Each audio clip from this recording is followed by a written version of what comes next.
ఇవాళ రాష్ట్రంలో కూటమి ప్రభుత్వం వచ్చిన తర్వాత ప్రతి ఒక్కరిలో కూడా ఆశలు చిగురించారు. 1 year పాలన పూర్తి చేసుకున్నాం. ఈ సంవత్సర పరిపాలనలో రాష్ట్ర ప్రజలు ఏది ఆశించారో ఆ రకంగా ఇవాళ పరిపాలన జరుగుతూ ఉంది.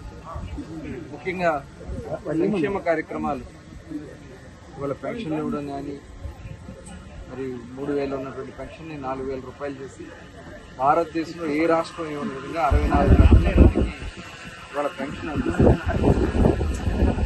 అది కూడా 1,000 రూపాయలు పెన్షన్ అంటే సంవత్సరానికి దాదాపు 34,000 కోట్ల రూపాయలు నిరుపేదల కోసం ఇవాళ పెన్షన్ అందిస్తున్నటువంటి ప్రభుత్వం. అలాగే గ్యాస్ సిలిండర్ ఇవాళ దాదాపు 1 గ్యాస్ సిలిండర్ ఇస్తున్నాం.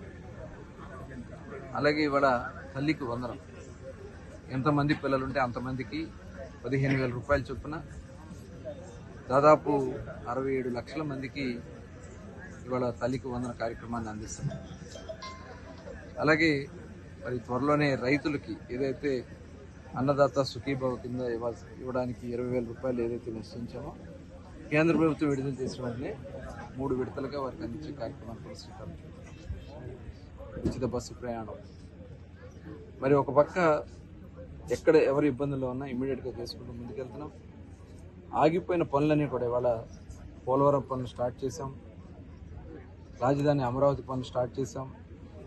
అట్లాగే ఇక్కడ రాయలసీమ ఏరియాలో కూడా ఇవాళ సస్యశ్యామలం చేయటం కోసం పోలవరం బనకచెర్ల మరి ప్రాజెక్టు కూడా శ్రీకారం చుట్టడం ద్వారా ప్రతి ఎకరాకి నీరిచ్చే కార్యక్రమాన్ని కూడా శ్రీకారం చుడుతున్నాం.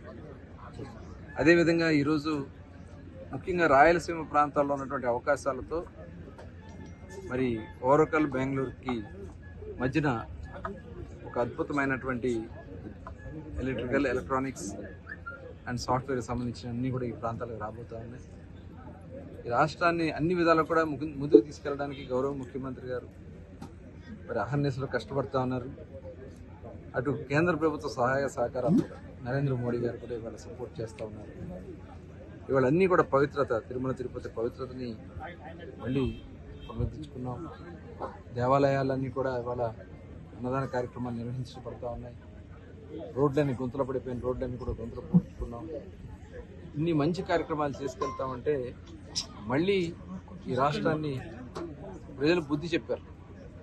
150 స్థానాలు ఇస్తే పరిపాలించడం చేతకాక 10 లక్షల కోట్ల రూపాయల అప్పులు చేసి పరిపాలన చేతకానటువంటి వ్యక్తి అనవసరం అనుకుని ప్రజలే 11 సీట్లు పరిమితం చేస్తే మళ్ళీ ఇప్పుడు వచ్చి కులాలు, మతాలు ఈ రకమైనటువంటి మాటలు మాట్లాడితే కాకుండా మరి భయం కలిగించే విధంగా అధికారులను బెదిరించడం, బట్టలు తీస్తాను.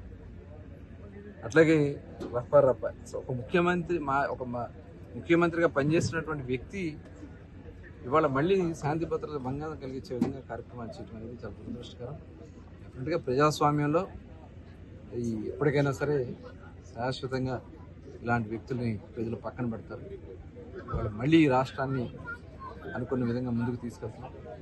రేపు సంవత్సరం పూర్తయిన సందర్భంగా భవిష్యత్ కార్యాచరణను కూడా ముఖ్యమంత్రి గారు రేపు ఏర్పాటు చేయడం జరిగింది. మరి మరొకసారి రాష్ట్ర ప్రజలకి, ముఖ్యమంత్రి గారికి 1 year పూర్తి చేసుకున్న సందర్భంగా శుభాకాంక్షలు తెలియజేస్తాను.